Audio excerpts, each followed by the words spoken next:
Guys താടി set ചെയ്യാനായിട്ട് വന്നേക്കണം. Guys ഒരു ചേഞ്ച് ആവട്ടെ എന്ന് വിചാരിച്ച് ഞാൻ എൻ്റെ താടി എടുത്തു. വ്ളോഗ് തുടങ്ങണം. അപ്പോൾ എനിക്ക് എന്തെങ്കിലും മാറ്റത്തോടു കൂടിയിട്ട് തുടങ്ങാനേ താല്പര്യമുള്ളൂ. അപ്പോൾ താടി പോയി തീരുണ്ട് ഗൈസ്.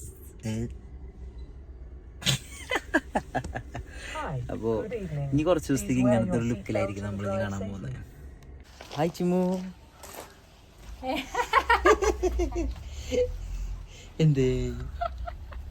എന്തടി കാത്തുറങ്ങ രസല്ലേ? റൈറ്റ് അല്ലേ?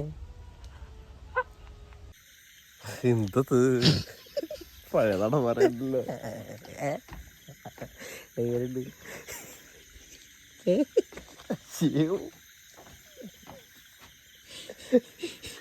മറ്റേ സ്ഥല തമിഴ് പടത്തിക്കത്തില്ല ഞാൻ കൊണ്ടത്. നോക്കൂ